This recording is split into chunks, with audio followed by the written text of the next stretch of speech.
Morning, everyone. How are you? Okay. How many of you work in social service? How many of you are teachers, counselors, social workers? Everybody? Almost everybody, yeah.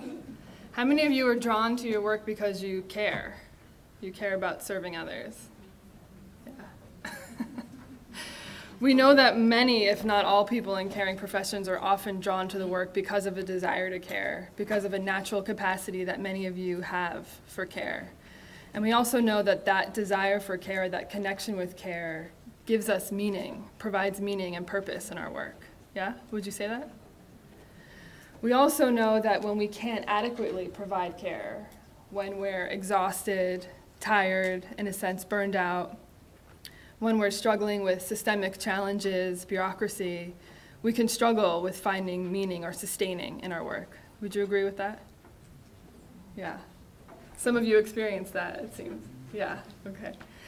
This loss of meaning in our work can actually lead to exhaustion and burnout, as many of you know. We also know, on the other hand, that finding and connecting and sustaining meaning and purpose is actually critical to our ability to sustain in the difficult work we all do. Yeah? How many of you are health professionals, medical doctors, nurses specifically? Wow, quite a number of you. So you're particularly tired, yeah? We know health professionals are especially exhausted. Rates of burnout among medical doctors and nurses are increasing. We also know that the same is true for many others in social service, sadly. I read a stat that somewhere between 30 and 60% of social workers, especially those that work in high-impact areas, like those who serve people with severe childhood trauma or abuse, leave the job often within a year. We have stats from the United States that somewhere between 40 and 50% of teachers leave their job within the first 5 years of teaching.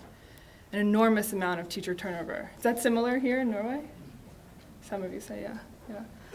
Clergy, and these are our spiritual leaders, suffer extreme rates of burnout, and this often goes unreported. Many of them so isolated in doing the work of caring for whole congregations seriously suffer from burnout, and there's new attention turning to this work too. And what's key is burnout is not only affecting service providers, as you all know, it's also eroding the very fabric of the community of care. It's impacting our ability to sustain relationships with our patients, with our clients, with our students. And in that way, it's not only impacting our own health and well-being, it's impacting the health and well-being of those we serve. It's actually impacting the entire system. Yeah. Part of the problem, of course, I'm not blaming you all, part of the problem is systemic. Actually, a huge part of the problem is systemic. Many of us in service are overworked, we're under-resourced. You're at the front lines of dealing with some of the most difficult stress and suffering that human beings encounter. And many of you at the front lines of social service are also exposed to the gross inequities that many people in our world face. Deep causes of suffering, seemingly intractable causes of suffering on a daily basis. And it can sometimes feel in our work that we're not really making any traction. These issues, these kind of systemic issues that are contributing to burnout, are worthy of an entire conference. And today I want to kind of name them because they are here and they're a huge part of what contributes to burnout. But what I want to do and focus on this morning is some of the actual cultural problems, the ways in which we understand empathy and compassion, the ways in which we relate to empathy and compassion, and the ways in which we think we can train empathy and compassion that are actually contributing to burnout.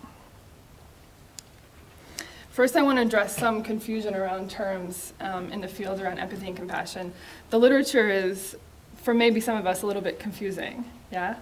These terms can mean different things for different people. They can be employed in different ways in different kind of literature.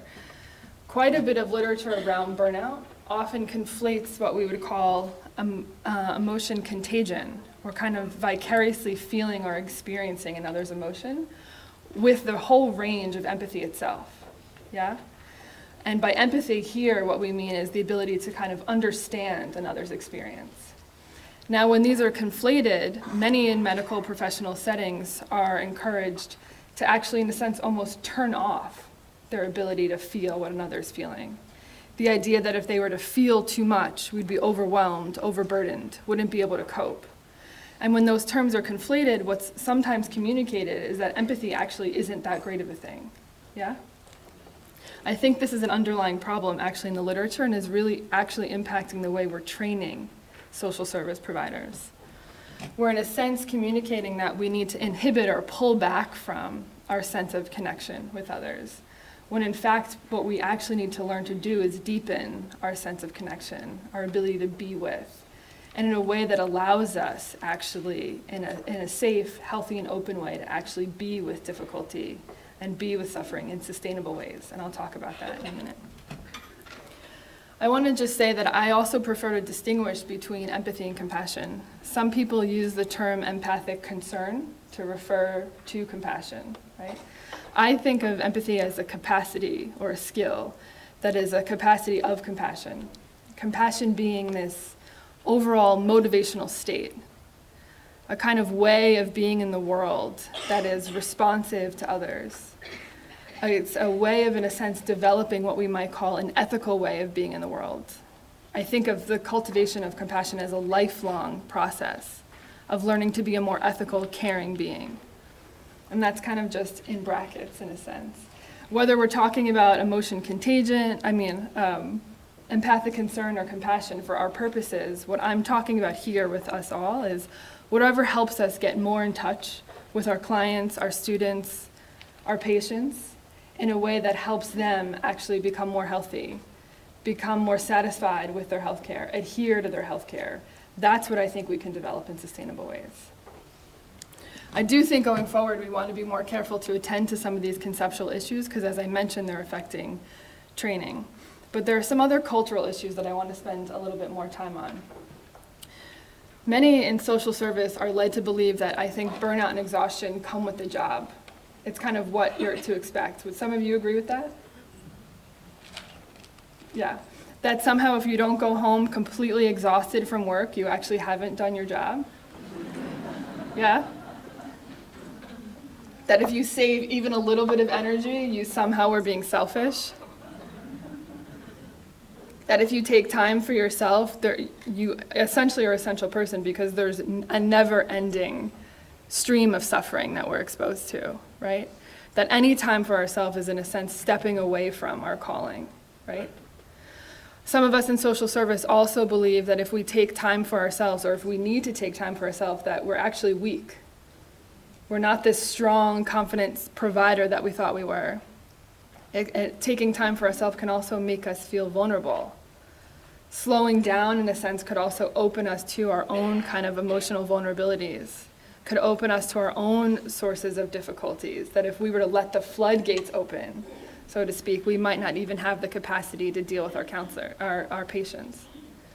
And many of us are not only, I'm guessing, holding huge caseloads, many of us in service are also the main holders of our family, the backbone of our communities, the backbone of our friend circles. Some of you relate to that?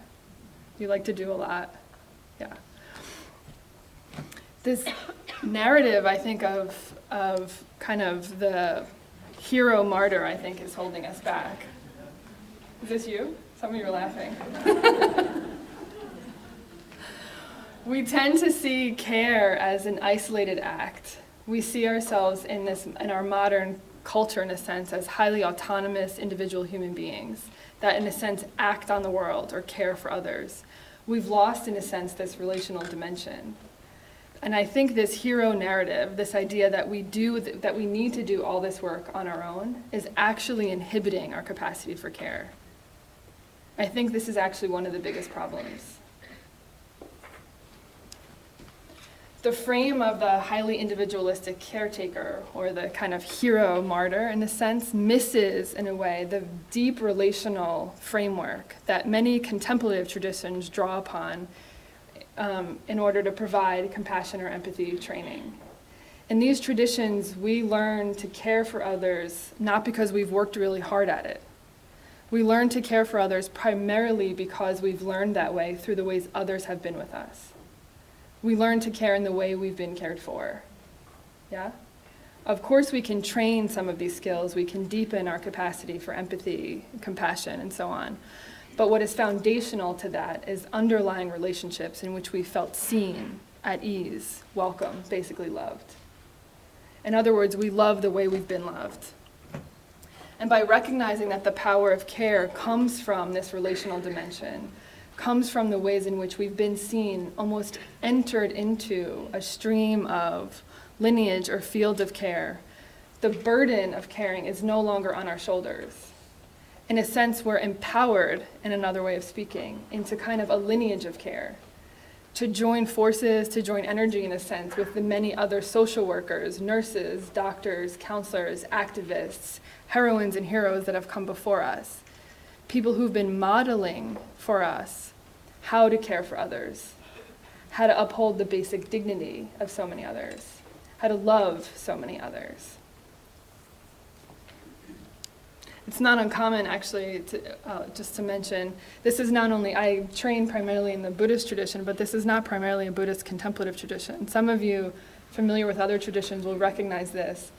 The experience of calling to mind Jesus to help us deal with difficulties in our lives when we're faced with suffering.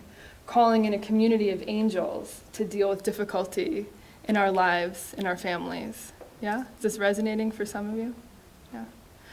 But I also want to mention, as I'm saying that in a primarily secular space, I also want to note this is not primarily or only a religious framework. Of course, I think this is a common pattern within and across many religious frameworks, but I also think this relational dimension is something that many in social science are actually pointing to as key to our health and well-being, as actually key to our capacity to cultivate empathy and compassion. I'm really taken by the work of Jim Cohn, based at University of Virginia. Have any of you heard of his work? Yeah, some of you. And I really like his social baseline theory and the idea that the human brain is essentially designed to assume it's embedded in a social network. And really simply put, the stronger that network is, the easier our life is. Yeah? So being alone, in a sense, is much more effortful. There are different reasons we can explain this. If we're on our own, we're monitoring our environment more often for risks. We're, in a sense, doing more work, so to speak, to regulate our emotions, to relate to our environment, to relate to others. When we're embedded, in a sense, within a social network, or we sense stronger relationships, or have stronger relationships, or stronger connection, the world seems less difficult. So in one study by Schnall, I think, and colleagues, they found that when people were placed in front of an image of a hill, a computer-generated hill, those who had stronger social connections viewed the hill as less steep, less of a steep incline than those that had weaker social connections. This also happened when they stood next to a friend, the hill seemed lower, or when they even imagined being next to a friend. So in a sense, our social connections help us think that we can do more, that more is possible, and that the burdens or challenges in front of us are actually less difficult. Yeah? Jim Cohen's also done a lot of work on pain perception and threat perception, and he's, in one study, he had women, of course, exposed to the threat of electric shock. And in different experiments, they were either holding the hand of a partner that they felt close to, a stranger, or they were on their own. What do you think happened? Where this is going. Those who were exposed to the threat of the shock while holding the hand of a partner that they loved, and this mattered, that they actually had a good connection with the partner, exhibited, yeah, it matters, huh? Some could be more threatening, exhibited less of a threat response, right, than when they were with a stranger. When we were on our own, we experienced the most threat in response to an anticipated shock. Yeah? This makes sense. Yeah? So with that kind of in mind, I want to introduce you to a contemplative model of training compassion that I work a lot in. This was developed by one of my colleagues and mentors, John McCransky, and it's been adapted now in lots of ways for work in education and with others in many fields of social service. And I want to say we take a lot of inspiration from my dear mentor, Paul Gilbert, who's sitting over here, too, in this. The basic idea of this mode, as I mentioned earlier, is that we come to be more compassionate in relationship. that we don't cultivate these qualities of care and compassion on our own. And in fact, we learn to extend care, what often comes so natural to people in social service, by first learning to be an object of care. We so often are the subject of care in our work, extending care to others. But this model assumes that to really deepen that capacity in sustainable ways that aren't subject to burnout, we actually need to learn to be seen, to actually receive care. That the experience of learning to feel welcome in this world, loved, at ease, is what's critical for helping us learn similarly to extend that kind of welcome, that same kind of care, that same kind of unconditional care to so many others. Yeah? As we learn to be seen, we learn to extend care in that same way. And also as we learn to feel at home in our own minds and bodies, what we call deep self-care, as we learn to feel at ease, as we learn to feel that we actually have the capacity to be with our own inner life, rather than avoiding it or picking up our iPhone throughout the day, which so many of us do, to avoid it. But that as we learn that we have the capacity to be here with what is, we can similarly learn to extend that capacity to many others. We can essentially learn to host many others in that same way. In this way, developing sustainable empathy and compassion is actually about getting more in touch with our suffering and other suffering, not about distancing it. But we need, in a sense, to be empowered to do that. Yeah? We can learn to actually to get in touch with this relational mode of being by simply recalling a moment of connection in our lives. Just a simple moment, you can do this now if you like, a simple moment of connection, and this could have been something that happened today. A moment in which you just simply felt a sense of maybe kindness, a sense of welcome. Maybe a moment when someone just smiled at you, let you cut in front of them for the coffee machine, held the elevator for you, something actually that simple when someone just saw you as a person.